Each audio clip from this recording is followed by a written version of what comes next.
고! 달순의 라이브!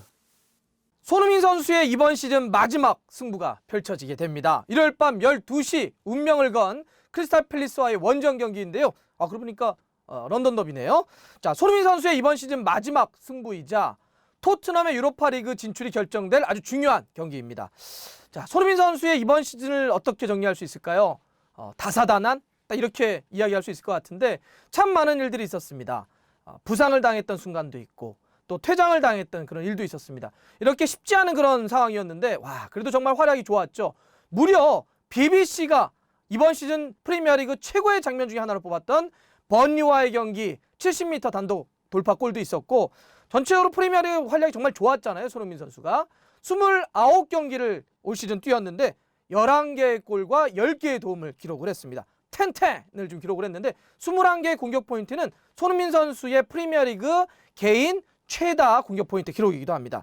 11골은요. 지금 올 시즌에 프리미어리그에서 1분이라도 뛴 선수들 다 따져보면 한 500명이 조금 넘는데 그 많은 선수들 중에 득점 랭킹 17위에 해당하는 그런 수치이고요. 도움은 무려 4위에 해당하는 그런 기록입니다. 정말 많은 활약을 해왔고 박수받기에 충분했습니다. 자, 손흥민 선수는 또 이 마지막 크리스탈 팰리스와 경기를 뛰면 또 하나의 기록을 만들게 됩니다. 뭐냐? 4시즌 연속 프리미어리그 30경기 이상 출전 기록입니다. 바로 이러한 데이터는 이제 손흥민 선수는 확실하게 주전이다 라고 하는 걸 알려주는 그런 데이터라고 볼 수 있습니다. 실제로 이번 시즌도 29경기 중에 2경기만 교체고요. 나머지 다 선발이니까 이제 손흥민 선수의 선발이냐 아니냐 이런 거 얘기할 필요는 없게 된 거죠.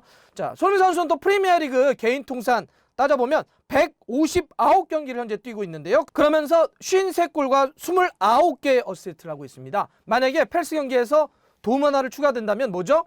30-30 클럽에 또 가입하게 되는 겁니다. 시즌 전체로 놓고 보더라도 손흥민 선수는 40경기를 뛰면서 18개의 골과 12개의 도움, 그래서 공격 포인트를 30개나 기록을 하고 있는데 더 추가할 수 있을지 런던 더비 주말에 한번 또 지켜보겠습니다. 일단 손흥민 선수는 근데 이제 그 팰리스와의 상성은 상당히 좋습니다.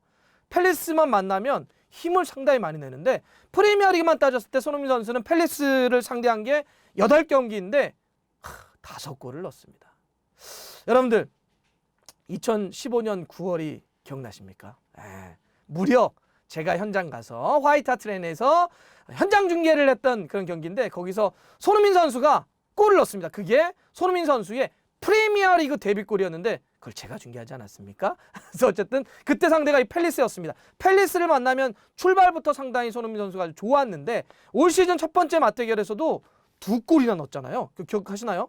그것도 그 골이 손흥민 선수의 올 시즌 첫 골이기도 했는데 2골을 넣었는데 장면 딱 기억하실 거예요. 알더웨이럴트가 뒤에서 빵 찍어줬는데 손흥민 선수가 달려 들어가서 수비수 있으니까 오른발로 한번 접고 왼발로 마무리했던 양발이 얼마나 위협적인지를 보여줬던 그런 장면이고 두 번째 골은 세상에나 오리에가 크로스를 올렸는데 그걸 달려가면서 왼발로 발리로 때렸던 그리고 골을 만들었던 상대가 팰리스입니다. 그러니까 확실히 손흥민 선수에게 팰리스는 상성이 좋다 이렇게 말씀드릴 수가 있습니다.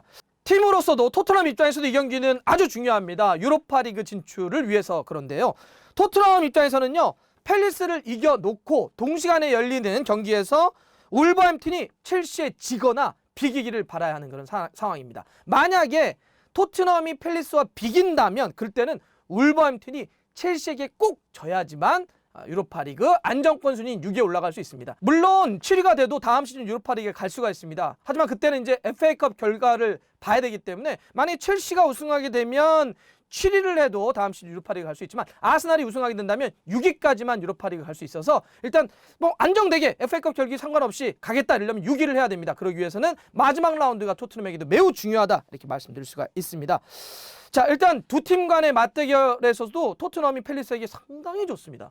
매우 유리한 흐름을 좀 가져가고 있는데 무려 맞대결 최근 9경기에서 토트넘은 9연승을 달리고 있습니다. 굉장히 좋은 흐름입니다. 팰리스만 만나면 토트넘이 정말 강했고 또 그 9연승 중에 최근 7경기는 실점조차 내주지 않았습니다. 무실점으로 연승을 하고 있기 때문에 토트넘과 팰리스, 토트넘 입장에서는 이 팰리스가 상성이 상당히 좋은 팀이다 이렇게 좀 볼 수 있겠고요. 최근 흐름도 두 팀이 완전히 엇갈립니다. 토트넘은 3연승 포함해서 5경기에서 4승 1무 패배가 없는데 팰리스 어떻게 하나요? 지금 7연패 중입니다. 순위도 많이 떨어져서 14위까지 지금 내려와 있습니다. 그래서 여러 가지 놓고 봤을 때는 이번엔 토트넘이 유리하겠네 이렇게 할 수는 있습니다. 하지만 팰리스의 감독이 누구죠? 그 유명한 노이 호지슨 감독입니다.